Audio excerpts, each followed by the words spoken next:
اس کے ذریعے سے دین کا کام کرنا ہے تو یہ تو پھر باعث ثواب بھی ہے۔ نبی اکرم صلی اللہ علیہ وسلم نے حضرت زید بن ثابت رضی اللہ تعالیٰ عنہ کو کہا تھا کہ آپ عبرانی زبان سیکھیں، کیونکہ ہم نے یہودیوں سے خط و کتابت کرنی ہوتی ہے اور ہم ریلائبل بندہ چاہتے ہیں اس کے لیے۔ تو ان کا عبرانی زبان کا سیکھنا، اور اس کو 17 دن میں انہوں نے سیکھ لی تھی، تو یہ نبی پاک صلی اللہ علیہ وسلم کے حکم پہ عبادت بن گیا تھا۔ تو اس طرح سے ضروری نہیں کہ ہر وہ چیز جو کہیں پہ بھی رائج ہو یا کسی رواج کا حصہ ہو وہ حرام ہے۔ ہاں، اس کے اندر کوئی حرام ایلیمنٹ ہوگا تو پھر وہ، کیونکہ اگر دین کا حصہ ہوتا تب حرام ہے، یا حرام ایلیمنٹ کوئی اس کے اندر آ جائے تو پھر وہ اس کی وجہ سے حرام ہو جائے گی۔ باقی اللہ بہتر جانتا ہے، میری بات کوئی بھی آبویسلی فتویٰ تو نہیں ہے، نہ کسی چیز کی حرمت ہے نہ اجازت ہے، فتویٰ تو علماء ہی دیں گے، مفتیان کرام دیں گے، لیکن میں اپنی رائے آپ لوگوں کے ساتھ شیئر کر رہا ہوں، ڈسکس کر رہا ہوں۔ اچھا جی، تو اب یہ جو میں یہ صحیح کریشن کے حوالے سے نا، میں اس چیز کو اس لیے کلیئر کرنا چاہ رہا تھا کہ ہم یہ نہ سوچیں کہ ہمارے، کیونکہ عام طور پہ یہ کنسیپٹ ہے کہ دین کے اندر تو نئی چیز بدعت ہے، تو اس کا مطلب ہے کہ اسلام جو ہے وہ تو وہی پرانا ہے، تو اس کے پھر کچھ لوگ اس کا یہ مطلب لیتے ہیں کہ شاید ہمارے جو جدید دور کے مسائل ہیں اس کے اندر ہم ان کا حل بھی نہ ڈھونڈیں، یا پھر ٹیکنالوجیکل ایڈوانسمنٹ ہمارے اوپر حرام ہے، ہمارے لیے یہی بہتر ہے کہ ہم کچے مکانوں میں رہیں اور گھوڑے پہ سواری کریں، یا ہم جو ہے یا جس چیز کا دوش عام طور پہ لوگ ریلیجس کمیونٹی کو دیتے ہیں کہ ان کی وجہ سے ہم چاند پہ نہیں گئے، تو ہم نے کبھی نہیں روکا، نہ دین روکتا ہے۔ آپ ترقی کریں، آپ چاند پہ جائیں، آپ مریخ پہ جائیں، آپ سورج پہ جائیں، آپ میں کہتا ہوں اس بلیک ہول کے اندر سے گزر کے آ جائیں، کبھی بھی شریعت نہیں کہے گی کہ آپ نہ جائیں۔ ہاں، نمازیں پڑھیں ٹائم پہ، ان کاموں کو، ان چکروں میں، ورلڈ کپ کے چکر میں نمازیں نہ قضا کریں، نماز مسجد میں جا کے پڑھیں۔ تو بہرحال کسی کی کوئی رائے ہو تو ضرور آپ شیئر کریں، انشاءاللہ ہم پھر آگے چلتے ہیں۔ اچھا جی، اس کے بعد ہے تعلیم و تربیت کے حوالے سے تنقیدی اور تخلیقی سوچ یا مہارت اسکل کا فروغ بہت اہم اور ضروری ہے۔ یاد رہے، کریٹیکل تھنکنگ کا مقصد کسی چیز کی خوبیوں اور خامیوں ہر دو پہلوؤں کا جائزہ لینا ہوتا ہے۔ تخلیقی سوچ سے مراد نئی سوچ پیدا کرنا یا اس کا اظہار کرنا ہوتا ہے۔ اس کے لیے تحقیق، جستجو، جدت، تجسس کی بنا پر حصول علم، انکوائری بیسڈ لرننگ کی طرف بچوں کو راغب کرنا ضروری ہے۔ دوسرے لفظوں میں ہم اسے سائنسی انداز فکر پیدا کرنا بھی کہتے ہیں۔ یہی وہ سائنسی انداز فکر ہے جس نے لوگوں کی تخلیقی صلاحیتوں کو فروغ دے کر بڑے بڑے سائنسدان پیدا کیے۔ ٹیکنالوجیکل ایڈوانسمنٹ اسی کے مرہون منت ہوتی ہیں ہر قسم کی، ہر فیلڈ میں۔ ان سائنسدانوں نے طرح طرح کے مفید کرامت ایجادات کے ذریعے انسانیت کی بھرپور خدمت کی۔ تو اس کی انہوں نے پھر مثالیں دی ہوئی ہیں کہ ان سائنسدانوں نے طرح طرح کی مفید اور کرامت ایجادات کے ذریعے انسانیت کی بھرپور خدمت کی۔ طلبہ کی تعلیم و تربیت اس طرح کی جائے کہ وہ ارد گرد موجود اشیاء کا تنقیدی جائزہ یا تجزیہ کریں اور پھر نئی چیزوں کی تشکیل، تعمیر اور تحقیق کر سکیں۔ مثال نمبر 1، اوپر دی جانے والی نماز کی مثال میں بچوں سے کہا جائے کہ نماز میں قیام، رکوع، سجود، قاعدہ وغیرہ کے بارے میں جو کچھ علم اور معلومات دی گئی ہے ان کا ایک تصویری خاکہ پیش کریں۔ ہر بچہ اپنے تخیل اور تصور کی بنا پر تصویر بنا کر بتانے کی تو ضرورت نہیں ہے، خاص طور پہ اگر آرگنز دکھ رہے ہوں تو وہ تو حرام ہے، پر یہ ڈاکٹر صاحب نے ایک مثال دی ہے، اس میں ہم ان سے مکمل طور پہ تو نہیں ایگری کرتے، لیکن ایٹ لیسٹ یہ ہے کہ بچوں سے ڈیمانسٹریشن کروا لی جائے، کہ انہیں کہا جائے کہ آپ رکوع کر کے دکھائیں، سجدہ کر کے دکھائیں، قاعدے میں بیٹھ کے دکھائیں، اور پھر ایک دوسرے بچوں کو کہا جائے کہ کسی کی کوئی غلطی ہے تو اصلاح کریں، تو اس سے یہ ہے کہ پریکٹیکل اپلائی ہو سکے گا۔ اصل میں یہ جو تخلیقی صلاحیتیں ہیں اور یہ ساری چیزیں ہیں نا، شرعاً ان چیزوں کو، ان کا میں نے آپ کو بتایا کہ ڈومین ہے عقائد اور عبادات سے باہر، تو انوویشن کی اجازت وہاں پہ ہے کہ جہاں پہ جو کانسٹنٹ ہیں شریعت کے وہ نہ چھیڑے جائیں، اور جو نئے مسائل ہمارے سامنے نوازل آ رہے ہیں، جو نئی نئی چیزیں آ رہی ہیں ان کے حوالے سے کیا احکام ہے، جیسے آرٹیفیشیل انٹیلیجنس کے حوالے سے شریعت کیا کہتی ہے، یہ جو آرٹیفیشیل یا ابھی کہہ لیں کہ ای کرنسی جو ہے اس کے حوالے سے شریعت کے کیا احکام ہیں۔ بلاک چین اور کرپٹو کرنسی۔ جی، کرپٹو کرنسی اور وغیرہ اس طرح کی چیزیں جو ہیں، بلاک چین وغیرہ، تو اس طرح کی جو بھی نئی چیزیں آتی ہیں، یا پھر میڈیکلی جو ٹریٹمنٹ ہوتا ہے، میڈیکل ٹریٹمنٹ ہوتا ہے، اس میں جو نئی نئی چیزیں ہیں، جو چیزیں انٹروڈیوس کروائی گئی ہیں، یا جو امپلانٹیشن ہے چیزوں کی، یا پھر اس طرح کی چیزیں ہیں، تو اس حوالے سے شریعت کیا احکام کیا ہے۔ یا جیسے پچھلے دنوں ایک تجربہ کیا گیا تھا غالباً امریکہ میں، کسی بندے کو ایک پگ کا دل لگایا تھا، تو اس طرح کی چیزوں کے اندر شریعت کے احکام کو دیکھنے کی کوشش کی جائے گی، اور دیکھا جائے گا کہ اللہ اور اس کے رسول کی تعلیمات اس حوالے سے کیا کہتے ہیں۔ تو انوویشن یہاں پہ ریکوائرڈ بھی ہے، نہ صرف یہ کہ جائز ہے بلکہ ریکوائرڈ ہے کہ ہم ہر دور اور ہر زمانے کے اندر جو مسائل درپیش ہیں مسلمانوں کو، جو چیلنجز ہیں، اس کا حل دیں تاکہ لوگ ان مسائل میں پڑھنے اور ان کو اوائڈ کرنے کی بجائے ان کے سولوشن کی طرف آئیں، اور بہتر الٹرنیٹیوز لے کے آئیں ہر فیلڈ کے اندر، تاکہ ہماری یوتھ جو ہے وہ اپنے ٹائم کو حلال چیزوں کے اندر کھپا سکے، حلال ایسی ایکٹیویٹیز ہوں ان کے لیے کہ ان کا فون بھی جو ہے وہ ان کے لیے نیکیوں کا باعث بن جائے، لیپ ٹاپ پہ بھی وہ نیکیاں کمائیں اور باقی کاموں میں بھی۔ اچھا جی، بچوں سے کہیں کہ وہ مٹی کے پلاسٹک آف پیرس دیگر ایسے مواد سے مختلف کھلونے ماڈل دیگر اشیاء تیار کریں، ہاں اس میں کوئی عرض نہیں، وہ لیونگ چیز نہ ہو تو۔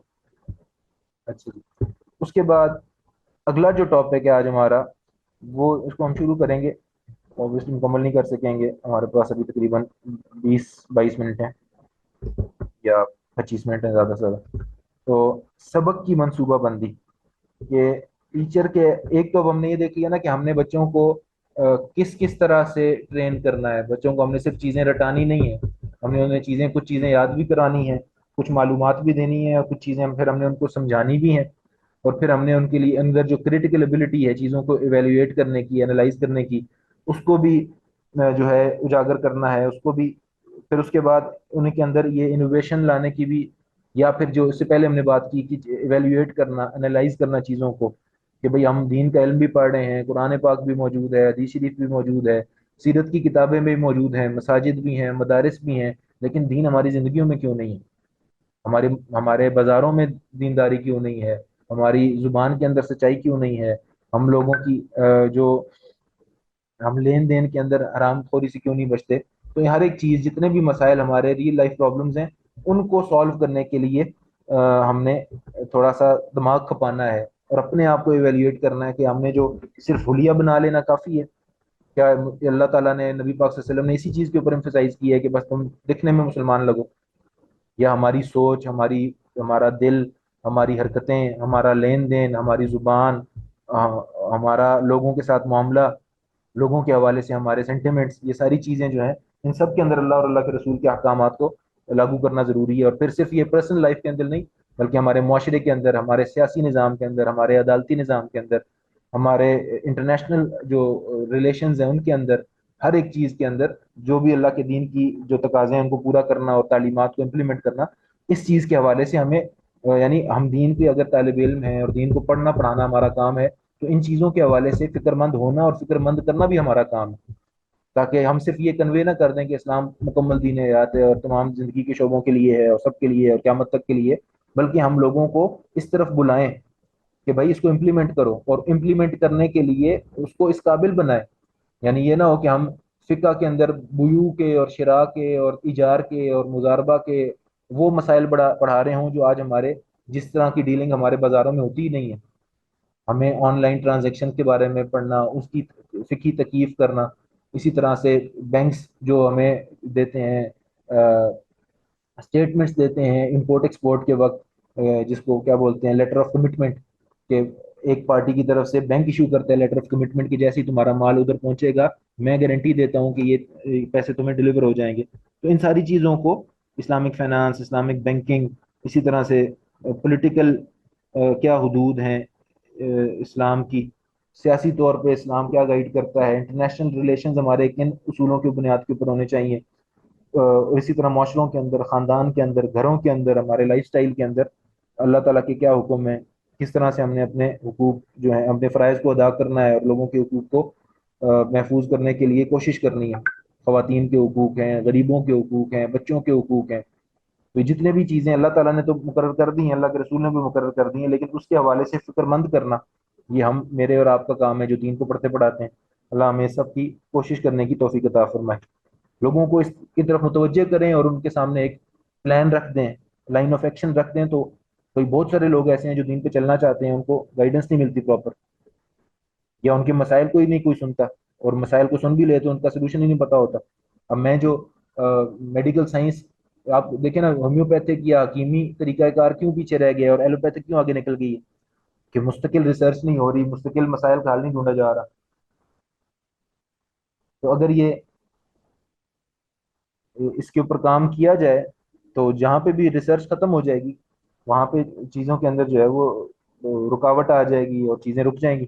تو ہمیں بھی اس حوالے سے فکر مند ہونا چاہیے کہ ہم کس طرح سے اپنے دین کو پریکٹیکیبل بنائیں، کہ آج کے دور میں بھی لوگ اس کے اوپر پریکٹس کریں. اور اس کے لیے پریکٹس کرنے کے لیے ہمیں ماڈرن ہونے کی ضرورت نہیں ہے، اس کے لیے ہمیں دین سے دور ہونے کی ضرورت نہیں ہے. اس کے لیے ہمیں اپنی آج کے دور کے جو مسائل ہیں ان کے حل جو دین نے دیے ہیں ان کو انٹروڈیوس کروانے کی ضرورت ہے. تو اس کے لیے ہمیں انشاءاللہ اس کے لیے فکر مند ہونا ہے. اور پھر اب یہ ہے کہ سب کی منصوبہ بندی، لیسن پلاننگ. اب تو کل کو انشاءاللہ آپ لوگ ٹیچر بنتے ہیں، یا ہم جس طرح پڑھا رہے ہیں، تو ہم نے کس طرح سے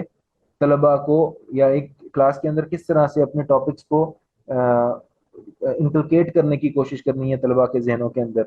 اور ان تک بات کو پہنچانے کی کوشش کرنی ہے. تو اس کی اہمیت اور ضرورت لکھی ہوئی ہے، جو درس و تدریس کو مؤثر، مفید اور معیاری بنانے کے لیے سبق کی منصوبہ بندی کی ضرورت، اہمیت اور افادیت سے کوئی بھی ذی شعور انکار نہیں کر سکتا. اگرچہ ہمارے اساتذہ کی تربیت کے اداروں میں سب کی منصوبہ بندی کی باقاعدہ تربیت دی جاتی ہے، مگر اکثر اساتذہ تربیت کے بعد عملی طور پر بغیر منصوبہ بندی کے پڑھاتے ہیں. تو اللہ معاف کرے ہمیں. معیار تعلیم کی ایک بڑی وجہ ہے، معیار تعلیم کی تنزلی کی ایک بڑی وجہ ہے، یعنی جو ہمارے معیار تعلیم کا حال ہے اس کی ایک وجہ یہ بھی ہے کہ ٹیچر کچھ پلان کر کے نہیں جاتا، پھر اس کو ایگزیکیوٹ بھی نہیں کرتا کیونکہ پلان ہی کوئی نہیں تھا. تو طلبہ بھی بس سنتے ہیں اور کئی دفعہ بور ہوتے ہیں اور جان چھڑا لیتے ہیں.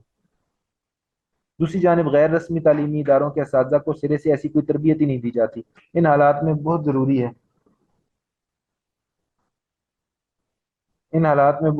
ہے کہ اساتذہ کو اس حوالے سے آگاہ کیا جائے اور رہنمائی کی جائے کہ یہ تربیتی مواد انہی مقاصد کے حصول کے لیے لکھا گیا ہے. اور ٹیچرز ٹریننگ بھی جو ہے نا وہ رسمی طور پہ نہ ہو، اگر وہ بھی ٹیچرز کو اصل میں بہت سارے ایسے مسائل ہوتے ہیں کہ جس کی وجہ سے ہماری جو کئی دفعہ جو ہوتے ہیں نا ولولہ جو ہوتا ہے وہ ٹھنڈا پڑ جاتا ہے. مثال کے طور پہ ٹیچر کے اوپر اگر آپ نے برڈن ڈال دیا کہ جی ایک کلاس میں 100 بچہ ہے اور اس نے دن میں 6 لیکچر دینے ہیں، تو وہ کیا پلاننگ کرے گا اور کیا وہ توجہ دے گا اور کیا فکر کرے گا اپنے اساتذہ کو، کیا ٹائم دے گا طلباء کو. تو بہت ساری چیزیں ہیں، بہت سارے فیکٹرز ہیں. اور پھر اسی طرح سے اگر ان کی کلاس روم کے اندر جو ہے وہ بجلی نہیں ہے، پنکھا نہیں ہے، یا خیر دین کے علم کے اندر تو قربانیاں بھی مانگتا ہے یہ، اور طلباء بھی قربانیاں دینے والے ہوتے ہیں، اساتذہ بھی قربانیاں دینے والے ہوتے ہیں، اور اگر اللہ کی رضا کے لیے کیا جائے تو اس کا تقاضا بھی یہی ہے. لیکن بہرحال پلاننگ کی ضرورت تو اپنی جگہ پہ جو مسلم ہے.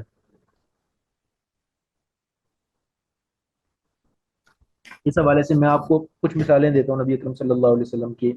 دروس کی. ایک تو یہ بات تھی کہ نبی اکرم صلی اللہ علیہ وسلم کا جو حلقہ ہوتا تھا درس کا، اس میں یہ حکم ہوتا تھا سب کو کہ کوئی بھی جگہ چھوڑ کے نہیں بیٹھے گا، بالکل قریب آ کے لوگ بیٹھیں گے. اور اس کا فائدہ یہ ہوتا تھا کہ یہ ایسا نہیں ہوتا تھا کہ لوگ اپنے آپ کو سکیٹرڈ فیل کریں گے، آئسولیٹڈ فیل کریں گے اور اپنی گپ شپ میں لگ جائیں گے، بلکہ وہ اپنے آپ کو part of the class room سمجھتے تھے اور اتنا قریب ہو کے بیٹھتے تھے کہ صحابہ کہتے ہیں کہ اگر ہمارے سروں پہ چادر ڈال دی جاتی تو اس کو وہ جھکتی نہ، اتنا ہم قریب تھے، اتنا یعنی اس میں گیپ نہیں تھا. اور اتنے یکسو ہو کے بیٹھتے تھے، اتنے اٹینٹو ہو کے بیٹھتے تھے کہ کہتے ہیں کہ اگر ہمارے اوپر کوئی آ کے پرندہ بیٹھ جاتا تو وہ نہ اڑتا اس ڈر سے کہ یہ پتہ نہیں انسان ہے کوئی. تو اب یہ نبی پاک صلی اللہ علیہ وسلم نے پلان کیا ہوا تھا، انسٹرکٹ کیا ہوا تھا. اور نمازوں میں بھی اسی طرح سے نبی پاک نے فرمایا تھا کہ ان تسویۃ الصفوف من اقامت الصلاۃ، کہ صفوں کا درست کرنا نماز کا حصہ ہے. اس کو یہ نہ سمجھو کہ اضافی کام ہے، بس نماز ایسے ہی شروع کر دو. صفوں کا برابر کرنا، چیزوں کو ڈسپلنڈ وے میں چلانا، یہ نماز کا حصہ ہے. اس کو نماز کا حصہ سمجھ کے اس کو پورا کر کے پھر نماز شروع کرو. کندھوں سے کندھوں کو ملانا، گھٹنوں سے گھٹنوں کو، یعنی ایک لائن کے اندر کھڑے ہونا.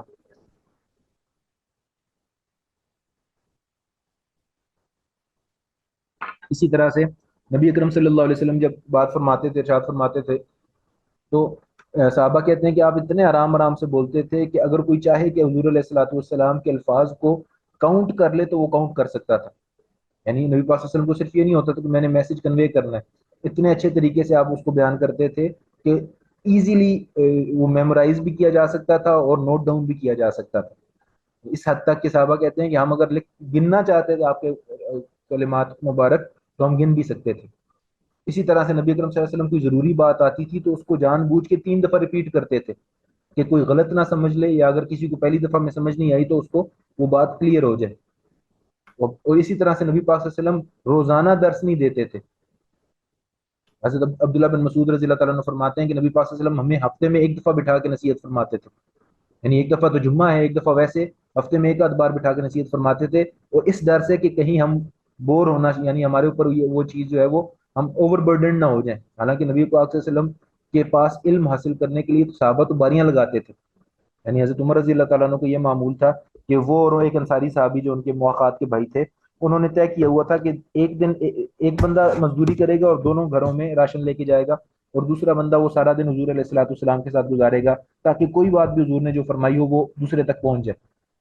اور پھر دوسرا بندہ اگلے دن مزدوری کرے گا اور دونوں گھروں کا راشن لے کے جائے گا، اور پہلا بندہ نبی پاک صلی اللہ علیہ وسلم کے ساتھ سارا دن گزارے گا، تاکہ جو بھی حضور نے فرمایا ہے وہ مس نہ ہو ان سے۔ تو اس حد تک وہ یعنی وہ لوگ ہوتے تھے نبی پاک صلی اللہ علیہ وسلم کو دیکھنے کے مشتاق اور آپ کی بات سننے کے مشتاق۔ اس کے باوجود نبی پاک صلی اللہ علیہ وسلم ان کی آسانی کے لیے روزانہ درس نہیں دیتے تھے، روزانہ واعظ نصیحت نہیں کرتے تھے کہ کہیں یہ اکتا نہ جائیں۔ تو یہ ساری چیزیں جو ہیں نبی پاک صلی اللہ علیہ وسلم کی جو لیسن پلاننگ ہے اس کی مثالوں کے طور پہ آپ دیکھ سکتے ہیں۔ اس طرح علماء نے اور بھی بہت ساری چیزیں جمع کی ہوں گی۔ ہمیں اس تناظر سے بھی سیرت کو پڑھنا چاہیے کہ نبی اکرم صلی اللہ علیہ وسلم نے صحابہ کو کس طرح دین سکھایا، کہ یہی دین ہم بھی سیکھتے ہیں اور ہماری اپنی زندگی نہیں بدلتی، اور صحابہ نے پوری دنیا کو بدل دیا۔ کہ نبی پاک صلی اللہ علیہ وسلم کی جو ٹیچنگ تھی اس کے اندر وہ تاثیر تھی نا، ایک تو نورانیت تھی، برکت تھی، آپ علیہ الصلوۃ والسلام کی ہستی تھی،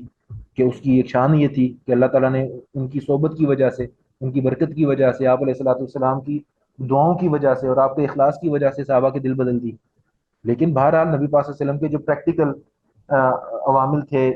دین کو، یا دین کو سکھانے کا جو طریقہ کار تھا، اس کا بھی ایک عمل دخل ہے، اور وہ بھی ایگزمپلری ہے، ہمارے لیے اسوہ حسنہ ہے۔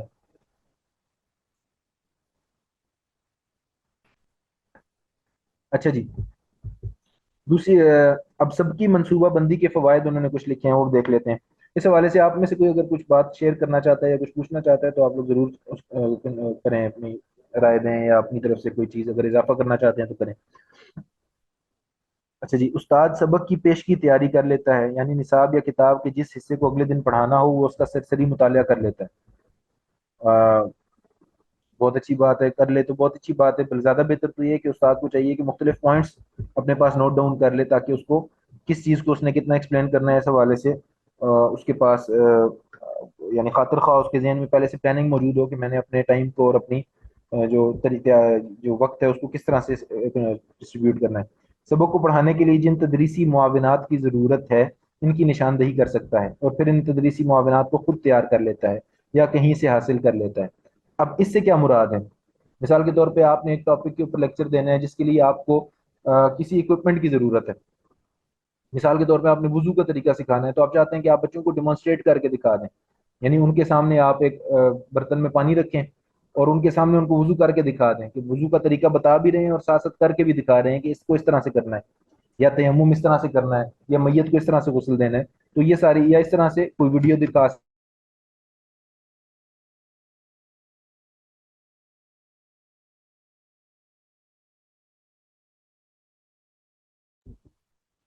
بالکل اسی طرح یہ بھی ہو سکتا ہے کہ وہ اسٹوڈنٹس کو کہے کہ یہ میں نے طریقہ بتایا ہے، اب میرے سامنے اس کو کر کے دکھائیں، جس طرح ہم نے پہلے بھی اس چیز کو دیکھا تھا کہ وہ امپلیمنٹ کریں اس کو۔ اس کا فائدہ یہ ہوگا کہ ایک تو ان کو آ بھی جائے گا، اور دوسرا کسی کی غلطی سمجھنے میں رہ جائے گی تو وہ بھی ٹھیک ہو جائے گی۔ اسی طرح ہمارے یہاں یونیورسٹی میں بھی ہم لوگ کوشش کرتے ہیں کہ اس طرح کی چیزیں کرتے رہیں۔ میت ہم ایک لا کے ایک ڈمی سی لے کے آتے ہیں کپڑوں کی دکان سے کہیں سے، اس کے اوپر جو ہے چادر چڑھا کے ہم غسل اور کفن کا طریقہ بچوں کو سکھاتے ہیں۔ تو اس طرح سے بھی چیزیں سیکھی جا سکتی ہیں، اور ایسی سیکھی ہوئی چیزیں عام طور پہ زیادہ یاد رہ جاتی ہیں۔ اس کے بعد سبق یا موضوع کی مناسبت سے جو طریقہ تدریس مناسب اور مؤثر ہو اس کا پہلے سے انتخاب کر لیں۔ یعنی آپ بچوں کو کچھ ریٹن فارم میں مٹیریل دینا چاہتے ہیں، جس طرح ہم کچھ پڑھ رہے ہیں، کچھ نوٹ شیئر کرتے ہیں، وہ دے سکتے ہیں، یا اس ٹاپک کے اوپر آپ کوئی اچھی ریکارڈنگ ان کے ساتھ شیئر کر سکتے ہیں، یا اس کے اوپر کوئی آپ اگر بعض دفعہ مجھے یاد ہے ایک دفعہ حج کا طریقے کے اوپر کتابیں بھی بہت ساری ہیں، لیکن حج کے دنوں کے اندر بعض دفعہ ایسے پوسٹر سامنے آتے ہیں جس کے اوپر ایک پوسٹر کے اوپر ہی سارا طریقہ اور سارے چیزیں ایسے بتائی گئی ہوتی ہیں کہ وہ بچہ اس کو رکھ بھی سکتا ہے پاس، یا بندہ بھی، بڑا بھی، حاجی بھی، اور یہ ہے کہ اس میں خلاصے کے ساتھ ساری چیزیں دکھائی دی جاتی ہیں۔ اور بعض دفعہ کوئی چیز بولنے سے سمجھ نہیں آتی، یعنی منا، عرفات، مزدلفہ، جمرات، یہ چیزیں ان کے نام نئے ہوتے ہیں بندوں کے لیے، لیکن ساتھ جب تصویریں ہوتی ہیں تو وہ چیزیں زیادہ کلیئر اور واضح ہو جاتی ہیں۔ تو اس طرح سے بہت ساری چیزیں ایسی ہوتی ہیں جو ہمیں ہیلپ آؤٹ کر سکتی ہیں دین کو، ان ساری چیزوں کو سیکھنے اور سکھانے میں۔